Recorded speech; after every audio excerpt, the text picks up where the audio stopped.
Olá, como estão? Hoy hablaremos de un tema que todo proyecto Salesforce necesita y a veces es descuidado hasta que los problemas sucedan. Estamos hablando los tan aburridos deploys, pero ¿cómo se preparar para que no sea tan aburrido así? Hoy vamos a hablar un poco acerca de eso y cuáles son las herramientas disponibles para que haga un buen deploy sin apuros. Yo soy Thiago Schmitz, especialista Salesforce em Cloud Gaia e serei o facilitador desta charla, junto com Emiliano Fracchia, que é especialista em DevOps em Cloud Gaia. Bem-vindo, Emi. Hola Tiago, gracias por la invitación, hola a la audiencia y bueno, espero poder colaborar en esta charla y sacar el mejor provecho para que todos entendamos mejor qué son los deploys y hacerlos de la mejor manera posible. Bueníssimo. E nosso invitado de hoje é Lucas Dave, que é Release Manager em Cloud Gaia e tem muita experiência com distintas ferramentas de deploy de mercado. Lucas, bem-vindo. Hola, ¿cómo andan todos? Bueno, primero, gracias Tiago y Emi por invitarme. Y nada, espero que les sirva a los demás esta charla que vamos a tener hoy. Buenísimo, Lucas, bienvenido. Y si te parece, podemos arrancar para que vos nos cuentes un poco sobre tu historia, tu carrera, cómo llegaste al mundo Salesforce y cómo te convertiste en lo que creemos hoy, que sos un especialista en lo que es Release Manager, ¿no?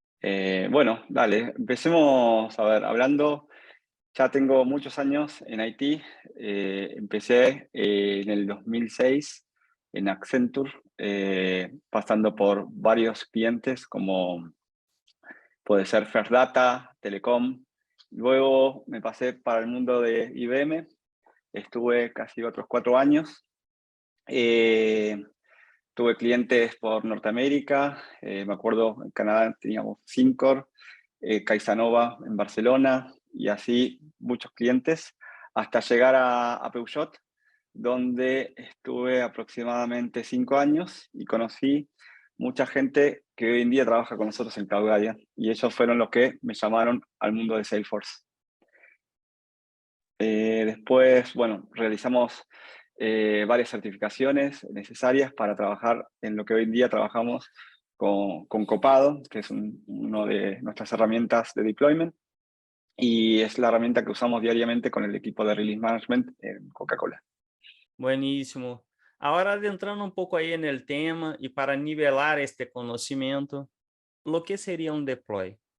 Bueno, la palabra deployment viene del español de desplegar. ¿Qué es lo que hacemos? Nosotros desplegamos cosas que se desarrollan en un ambiente de desarrollo hacia el otro ambiente, que sería el ambiente de destino, que podría ser perfectamente un ambiente donde se hacen pruebas, o también el siguiente ambiente, que sería una preproducción o producción, para que el usuario final vea esos desarrollos. Buenísimo. Y por ahí también para seguir ayudando a la audiencia, a los que están arrancando en este tema, ¿esos deployments se hacen todo el tiempo? ¿Se hacen espaciados? ¿En qué momento se hacen estos deployments a estos ambientes que nos contás? Bueno, a ver, para realizar un deployment de un ambiente a otro, o sea, nosotros manejamos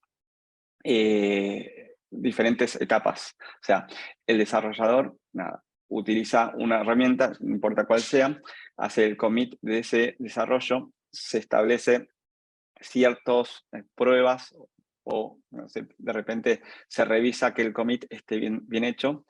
Luego nosotros agarramos esa historia o ese desarrollo y lo creamos, o sea, creamos un deployment para pasarlo al siguiente ambiente, que sería el ambiente destino. O sea, lo podemos hacer hacia producción.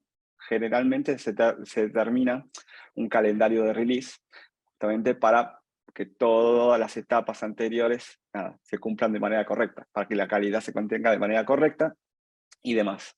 Pero bueno, básicamente un deploy para pasar un desarrollo de un ambiente a otro lo podemos realizar siguiendo diferentes pasos que después, bueno, me imagino que lo vamos a contar un poquito más detallado.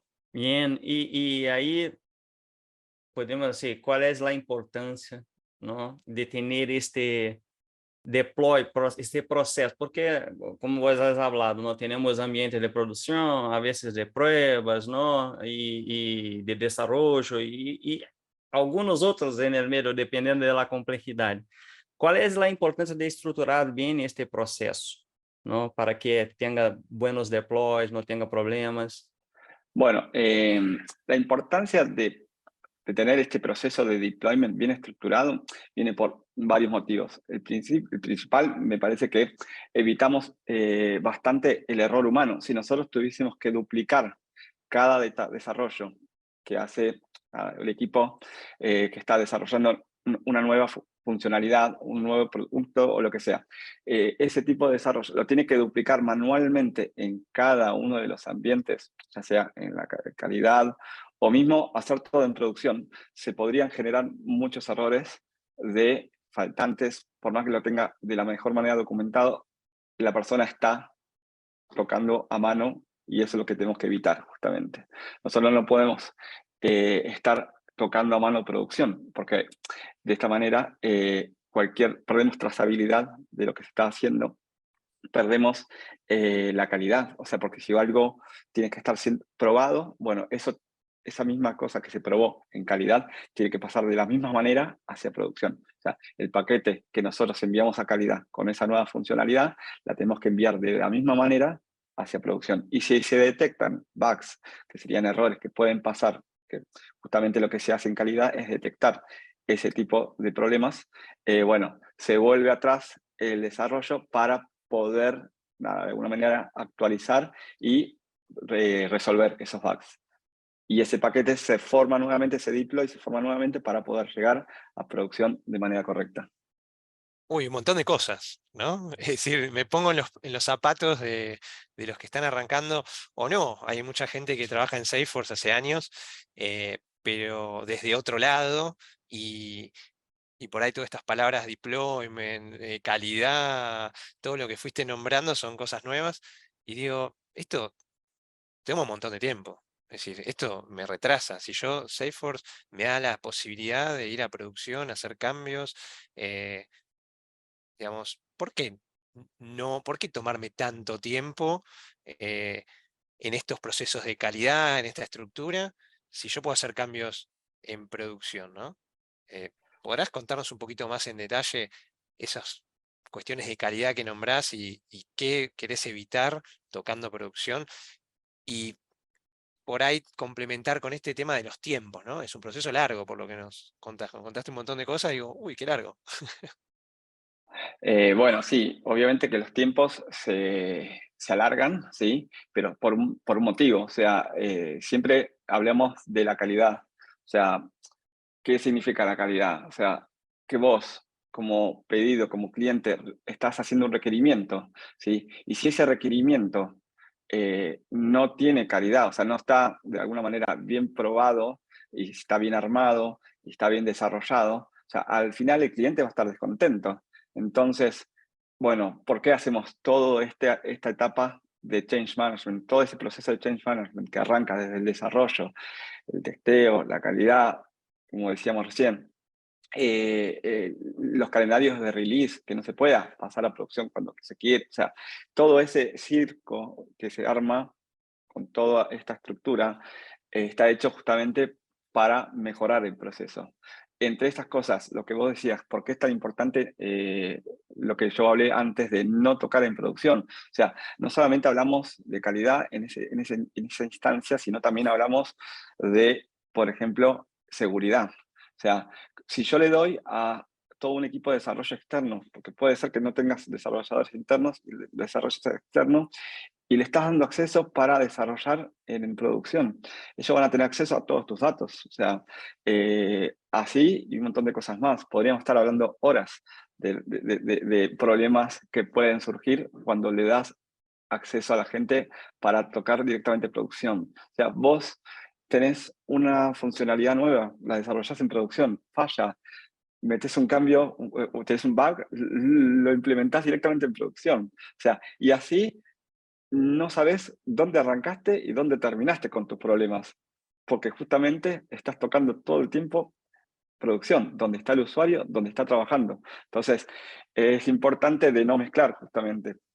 Hay un ambiente de desarrollo, un ambiente donde se hacen las pruebas unitarias, con integraciones o sin integraciones, eso depende un poco de la estructura, pero producción es producción, es donde el negocio tiene su, bueno, así lo decimos, su negocio. Entonces, es donde el usuario va a estar trabajando. Es importantísimo separar. Muy bien. Y hablamos ahí de muchas palabritas nuevas, ciertamente, ¿no? Como has dicho hasta Emi, pero voy a poner una más acá. Pipeline. Lo que sería y por qué tengo que tener un pipeline. Bueno, esa es una palabra interesante, el pipeline. O sea, partamos de la base de qué es un pipeline, porque mucha gente no debe entender qué es un pipeline. O sea, nosotros el término de pipeline lo utilizamos para justamente tener un grupo de procesos automatizados, que es lo que permite justamente a los desarrolladores y a los profesionales como nosotros de DevOps o de Release Management, nada, de alguna manera poder compilar, comitear, hacer el build de los paquetes, ¿sí? Y hacer el despliegue de esos mismos. ¿Sí? O sea, básicamente en ese pipeline va a pasar justamente todo el transcurso desde que el desarrollador hace su nueva funcionalidad hasta que llega a producción. Me gustó, Tiago, la definición de que tenemos un montón de palabras nuevas, seguimos metiendo palabras nuevas. Y me quedo con algo, Lucas, que nombraste, por ahí quería resaltar. Nosotros estamos hoy enfocados en lo que es deploy, pero nombraste cosas, calidad, ¿no? Ya hablamos un poquito de calidad y que los pipelines también nos ayudan de alguna forma a automatizar, ¿no? También la automatización, cómo entra en juego un montón de variables. Eh, y algo que dijiste muy importante y que no es el tema de hoy, pero sí para toda la audiencia y el 2023 que se viene, creo que es algo que va a resonar mucho, que es seguridad. Nombraste la parte de seguridad en producción y como nos pasó con calidad en su momento, siempre seguir el shift left, ¿no? El modelo de ir moviendo hacia la izquierda todo esto. Como decía Lucas, es importante la seguridad en producción, pero es importante que la tengamos en mente desde el principio, desde el desarrollo en sí. Pero no me quiero ir de tema y volviendo por ahí a pipelines, a distintos procesos y a Salesforce, a los deployments en Salesforce, por ahí estaría bueno que le cuentes a la audiencia cuando trabajás con deployments, nombraste Copado, que lo usás en tu proyecto actual. ¿Qué tipos de herramientas nos propone Salesforce para trabajar con deployments, para hacer los deployments entre estos ambientes de prueba que contaste?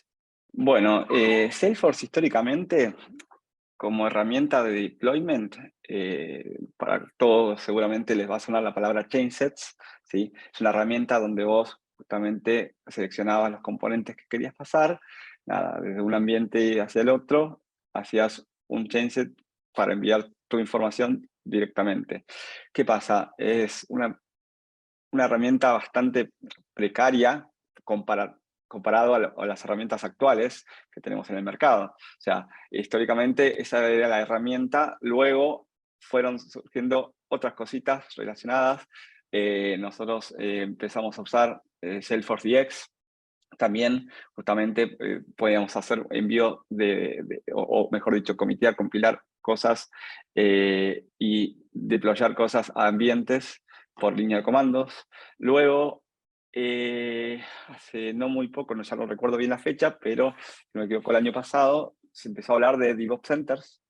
O sea, el DevOps Center de Salesforce es una herramienta que se asemeja un poco más a lo que trabajamos, la gente que trabaja en Release Management desde hace varios años conoce varias herramientas, en este caso Copado, Shearset, Jenkins, van a surgir bastantes más, pero que trabajan justamente con repositorios, donde uno puede llevar justamente una trazabilidad del cambio, donde puede justamente haber una comparativa, donde tenés una fuente de verdad.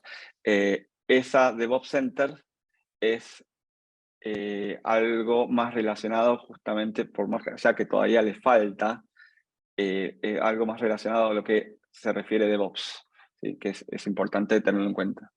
Miren cómo hay muchas cosas, ¿no? En este tema para hablarnos. Entonces, quédense ahí porque ya volvemos, es solo un ratito.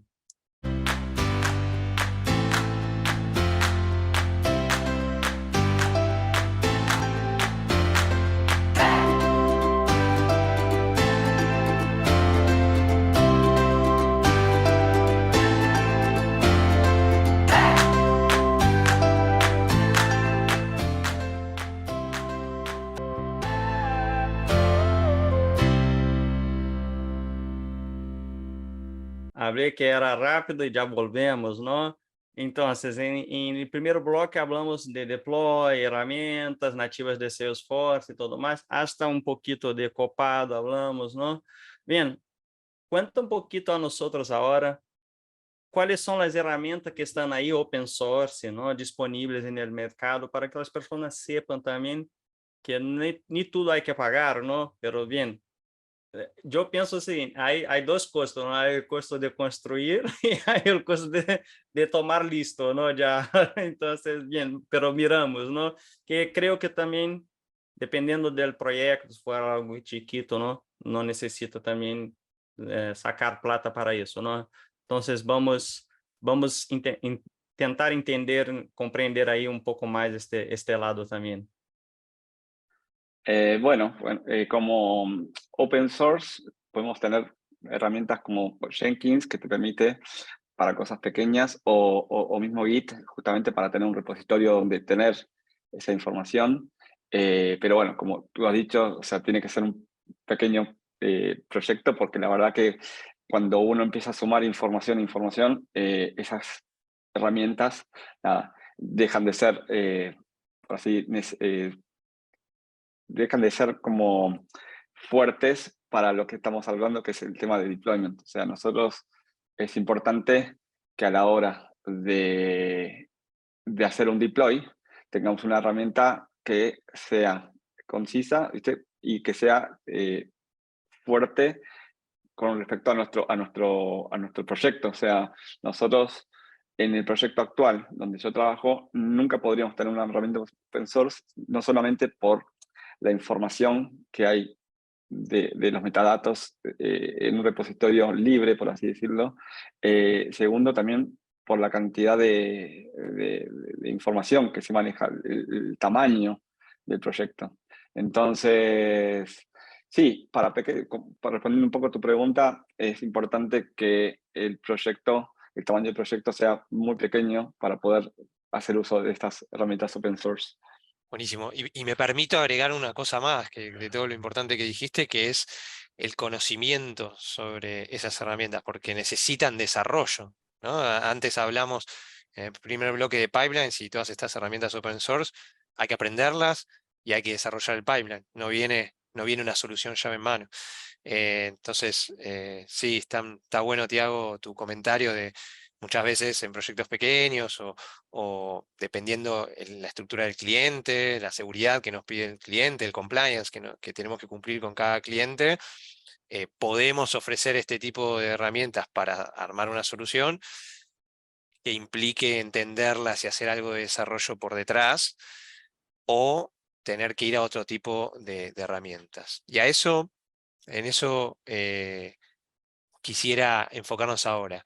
¿Qué tipo de otras herramientas conoces, Lucas, que nos puedas contar?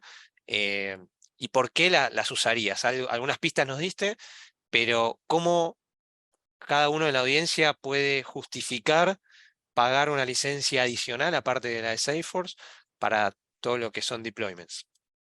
Bueno, ahí partimos de la base de qué es lo que el cliente necesita, ¿sí? Que es muy importante. O sea, dependiendo de la estructura que tiene armado el cliente, en su estructura del COE, o sea, el Center of Excellence, del Release Management, del grupo de Release Management que tiene, si tiene, porque a veces pasa que no hay, no existe. Hemos encontrado diferente cantidad de escenarios y para cada escenario nada, se recomienda algo distinto. No es necesario que cada cliente tenga lo mismo, o sea, es importantísimo entender eso. Pero bueno, hoy en día en el mercado encontramos un montón de diferentes soluciones. Soluciones por ejemplo, como Copado, que es nuestro partnership que tenemos hoy en día con ellos, que es una herramienta muy fuerte. Sirve para clientes que tienen un proyecto de una capacidad enorme. Nos sirve para tener justamente nada, esa trazabilidad de cambios, esa calidad importante que venimos manejando, todo lo que se relaciona con DevOps. Pero a la vez tenemos otras herramientas, ¿sí?, que hacen lo mismo, que pueden ser más baratas, que por ahí la calidad de la herramienta es igual, ¿sí?, pero por alguna cuestión que puede ser, no sé, marketing no es tan conocida. Hemos hablado de herramientas como Shearset, no sé si que maneja el branch model, ¿sí?, la parte de Git la maneja de una manera diferente. Hemos manejado con herramientas como Flossum, justo hace poquito estuvimos haciendo unos proof of concept que estuvieron divertidos. Herramientas en el mercado hay un montón. Es importante entenderlas para poder, de alguna manera, decirle al cliente qué es lo que necesita. O sea, no sé si respondí la pregunta, pero bueno, es un poco, cada herramienta tiene sus licencias, tiene sus costos y es importante entenderlas para poder, de alguna manera, recomendarlas. Sí, y me gustó mucho lo primero que dijiste, entender al cliente, ¿no? Creo que otra cosa que nos podemos llevar de estas sesiones, más allá de hablar solo de deploys y de herramientas, es eso. Primero tenemos que entender al cliente y tenemos que evaluar lo que el cliente tiene. Y como hay tantas herramientas, muchas veces cuando hablamos de clientes armados con una estructura ya de IT y de infraestructura grande, por ahí ya tiene sus propias herramientas, que no son específicas de Salesforce, como las que comentaste ahora.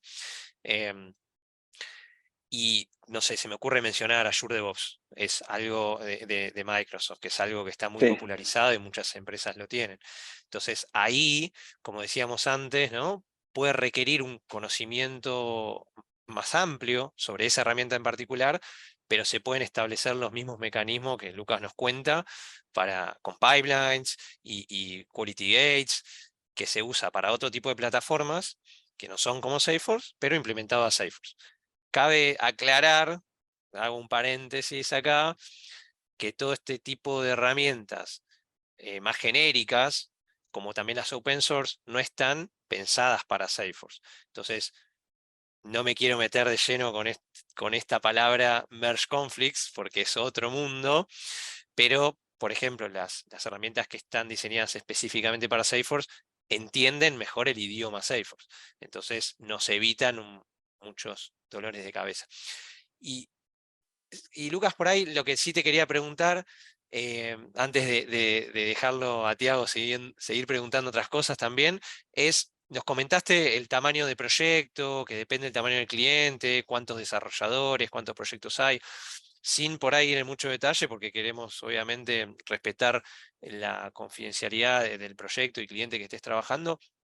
¿Vos nos podés contar un poco el tamaño, qué estructura, al menos, no sé, cuántos proyectos o cuánta gente trabaja en el proyecto en que estás, como para entender la herramienta que nos comentaste, Copado, por qué la necesitamos en esa instancia?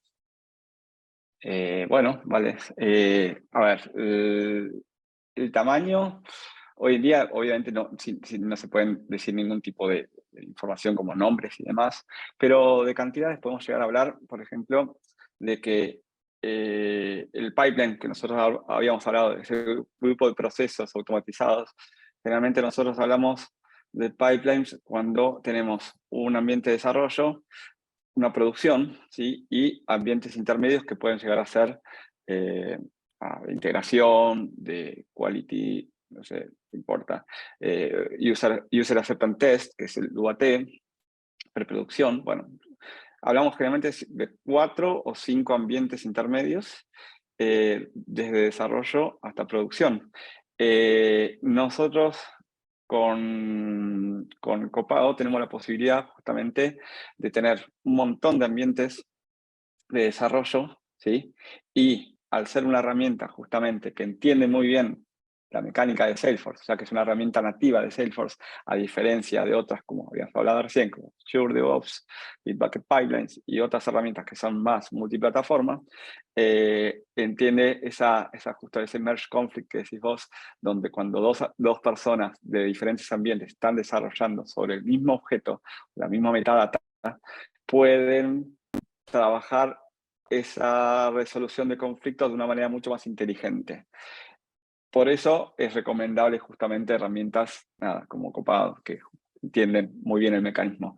El trabajar multiproyecto, en este caso, en este proyecto que es muy grande, que pueden haber hasta 15 ambientes de desarrollo diferentes, es importantísimo tener la posibilidad de que estos conflictos se puedan resolver automáticamente, ¿sí? Y no estar dependiendo constantemente de el trabajo manual y esfuerzo manual de una persona. Bien, ahí vos has hablado, ¿no? Diversas cosas que son importantes, pero cuando armo un pipeline, ¿no? Hay diversas cosas que sí podrían de alguna manera estar involucradas ahí, desde hacer un despliegue más simple hasta algo que esté más conectado con, no sé, por ejemplo, con las historias, las funcionalidades, mientras, no sé, tal vez un flujo de aprobación para que se pase a otro ambiente. Entonces, ¿cómo que puedo hacer una manera segura ahí, ¿no? De tener un proceso de deploy que tenga toda esta propiedad de seguridad, ¿no? Para el cliente, para que no rote nada, no rompa nada en otros ambientes. Y cómo mejorar esta experiencia de deploy como un todo, ¿no? ¿Qué recomienda a vos que arme, ¿no? O que se preocupe desde antes, ¿no? Desde que esté empezando ahí su desarrollo o el proyecto, ¿no? Bueno, este es un tema que lo hemos hablado muchas veces. El tema viene por el lado del governance que tiene el equipo del release management.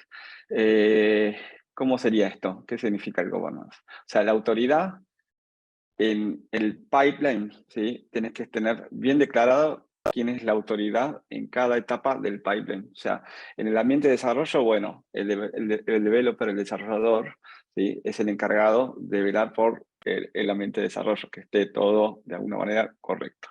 Pero a partir de que su desarrollo va pasando de ambientes, la responsabilidad ya deja de ser del desarrollador y empieza a ser del release manager. Yo. ¿Qué se refiere a esto? O sea, yo tengo que procurar que esa historia, que ese desarrollo tenga la calidad que se merece. Entre estas cosas, hablábamos un poco del tema de compliance, o sea, compliance, seguridad, hablábamos de buenas maneras de codificar, por así decirlo. A ver, yo no soy codificador, yo no soy desarrollador. ¿Qué hago para eso? Tengo herramientas que me permiten escanear código. ¿Entendés? Entonces, yo tengo una herramienta automatizada que escanea el código y me dice, bueno, este código en realidad tiene un nivel bastante bajo. ¿Sí? Entonces, saltan justamente errores de codificación que me permite a mí decidir si el desarrollo continúa o no. Lo mismo con otro tipo de desarrollos. Por ejemplo, nosotros tenemos arquitectos, ¿sí? Tenemos líderes de desarrollo. Ellos me permiten a mí también saber si el desarrollo, la funcionalidad, está de acorde con lo que pide el cliente, ¿sí? Y si es de alguna manera eficiente también, ¿no? Porque no deja de ser, o sea, por ahí hace lo que el cliente quiere, pero de la peor manera, entonces no me sirve. Tampoco tenemos que justamente mantener esa calidad. Entonces, cada una de esos puntos que vengo marcando, ¿sí? Yo los tengo que ir anotando y los tengo que ir de alguna manera automatizándolos para que justamente no romper nada en esa etapa, justamente en esa etapa de release, en esa etapa de deploy, hacia producción. O sea, a producción no debería poder llegar ningún desarrollo que yo no haya aprobado o no quiera. O ninguno de los aprobadores, ya sea el negocio, ya sea el grupo de arquitectura, el de release management, el de bueno, que habíamos hablado un poco de la calidad, todo, no puede llegar nada que no haya probado todos los puntos.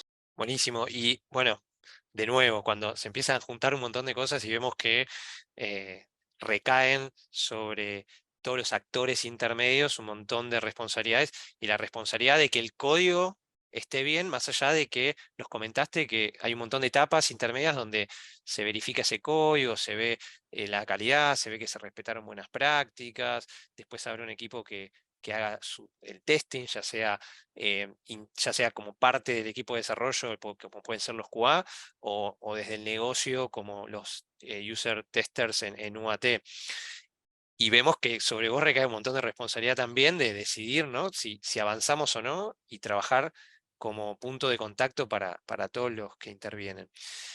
Y acá en la audiencia me imagino que hay un montón de desarrolladores o de gente que quiere desarrollar sobre Salesforce y, y por ahí vos como Release Manager que recibís ese código, ¿tenés algunos tips o algunas recomendaciones que puedas hacerle a este grupo de personas que quiere desarrollar, como para que desde el momento cero donde ellos están desarrollando puedan hacer mejor su código y evitar que su código vuelva, ¿no? Es decir, este mecanismo de feedback continuo donde yo hago un código, lo paso a la siguiente etapa y por ahí recae sobre vos, Lucas, y me decís, mira, no pasa estos testeos.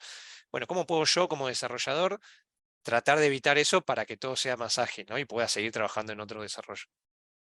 Bueno, hablando particularmente de este tema código, ¿sí? O sea, mi recomendación, y es algo que se recomienda mucho en el cliente donde estamos actualmente, de que cada clase, ¿sí? Que tenga código, tenga su unidad de test, ¿sí? O sea, y que manejen la misma nomenclatura, porque es importante poder interpretar qué clase tiene qué test, ¿no? Más allá del tema código, que es un punto interesante, también hablamos de desarrollos en general. O sea, ¿qué es lo que le pedimos generalmente a los desarrolladores? Nosotros le pedimos que las definiciones sean claras. O sea, nosotros dentro de una historia necesitamos que la functional overview, que sería la descripción general de la historia, esté bien armada, bien presentada. También necesitamos que, por ejemplo, los detalles técnicos estén bien dados. O sea, si yo necesito saber qué es lo que están tratando de hacer, porque yo puedo interpretar el metadato, pero necesito saber que esa información que está puesta en un commit sea, de alguna manera, por así decirlo, que se condiga con lo que está puesto en la historia. O sea, en las técnicas de test tiene que estar exactamente lo que la persona quiere hacer. O sea, de alguna manera yo necesito poder interpretar justamente lo que quiso hacer el desarrollador. ¿Por qué digo esto? Porque a la hora justamente de hacer los despliegues, hacer los deployments hacia los siguientes destinos, o sea, ya sea calidad, sea producción, yo necesito saber qué es lo que quiso hacer el desarrollador. O sea, si veo que hay una historia que de repente hay un montón de, no sé, permisos y esos permisos están por alguna razón haciendo algo que no debería, ¿sí? Y voy a la historia y yo no encuentro esa información, quiere decir que algo de mi trabajo previo falló, ya que justamente aprobé una historia para pasar a producción y de repente no se condice con lo que la historia quiere hacer. Entonces, eso es importante, que esté bien armado el detalle, que esté bien armada la descripción, que los comités sean válidos, ¿sí? Así con un montón de cosas más.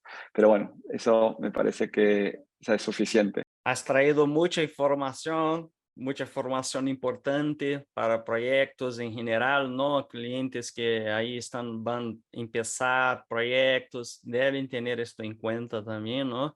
Y mismo a lo que está, ¿no? Porque a veces empieza una fase chiquitita, ¿no? Y después, bien, el proyecto se toma más grande, ¿no? Más complejo y es siempre el momento a veces de revisitar eso también, ¿no? No es solo el empiezo del proyecto, a veces eso gana ahí, ¿no? Necesidad durante, ¿no? El proyecto, durante otras fases. Entonces, es siempre una invitación a buscar mejores prácticas, ¿no? Más calidad en los deploys para evitar errores y todo. Entonces, hay mucha cosa interesante que has hablado acá, pero me imagino que son personas que pueden estar empezando, quieren profundizar. Entonces, ¿qué tips finales deja ahí a ellos para que puedan buscar más información acerca de este tema? Bueno, hablando un poco de la documentación, justamente lo que van a necesitar estas personas es un poco de documentación, de poder meterse para poder probar. A ver, hablando de Salesforce, hay un montón de trailheads relacionados a cómo realizar cambios, cómo realizar deployments usando sus herramientas. Hoy en día tenés la parte del DevOps Center, todo el trailhead de DevOps Center, pero también tenés la parte de developers.salesforce, que tenés todas las herramientas con los errores más comunes que pueden haber cuando uno hace deployments. También hablando un poco de cada una de las herramientas que estuvimos en las preguntas anteriores, hay documentación, pero es más específica a cada herramienta. O sea, si vos querés saber de Azure DevOps, es necesario que entres justamente a su academia, a su página web, y puedas buscar información de Azure DevOps. Lo mismo con Copado. Nosotros tenemos mucha información relacionada con Copado, ya que tiene una muy linda academia que es gratuita. Uno entra a la academia y puede investigar, puede hacer parte de los cursos de la misma manera con los cursos de Salesforce. O sea, ellos tienen su academia, te da la posibilidad de aprender sobre Copado y certificarse. ¿Qué pasa? Todas estas herramientas, esa documentación la tienen en su propia, justamente, en su propia web, en sus propios con sus propios manuales, con sus propias certificaciones. Buenísimo, buenísimo, Lucas. Quiero agradecerte aí por todo este conhecimento que has compartido com nosotros, ¿no? Su tiempo, ¿no? Que sé que no es fácil, ¿no? Prepararse también para venir acá, ¿no? Y compartir eso. Muchas gracias. Bueno, gracias a ustedes también por invitarme. La verdad que estuvo muy interesante. Y bueno, espero poder compartir en otras ocasiones más información de ser necesario. Gracias, Tiago. Gracias, Emi. ¿Y cómo encontramos usted en las redes sociales? A mí me pueden encontrar como Lucas Davey en LinkedIn. Aunque no soy una persona que publica demasiado, me pueden conectar conmigo por LinkedIn. ¿Y a vos, Emi? Bueno, también LinkedIn es la red social en la que pueden comunicarse conmigo y al igual que Lucas, no soy un gran posteador de información. Me comprometo este año a empezar a hacerlo para ayudar a esta audiencia, pero me pueden contactar, escribir con preguntas y también estaré disponible. Y aprovecho para agradecer la invitación y haber podido ser parte de esta charla tan interesante. Bien, y si quieres, agrégame también en LinkedIn. Soy muy activo allá. Va a encontrarme, es la red social que más uso, ¿no? Voy a dejar acá en los comentarios tanto de Lucas, Emi y yo, como pueden encontrar a nosotros. Bien. Y agrega a Cloud Gaia también. Es en todas las redes, @Cloud Gaia, va a encontrarlos. Suscribe también en YouTube y activa la campanita para recibir las notificaciones de nuevos vídeos. Estamos sacando montones de vídeos interesantes allá. Ciertamente vos va a tener ahí montones de contenido para consumir ahí, cosas nuevas, cosas que ciertamente van a ayudarte en su labor, ¿no? En su trabajo ahí. Va a ser muy interesante. Entonces, síguenos en YouTube y activa, no te olvides de activar la campanita para recibir estas notificaciones de nuevos vídeos. Bien, veo ustedes en un próximo vídeo. Chao, chao. Chao, gracias. Chao, gracias.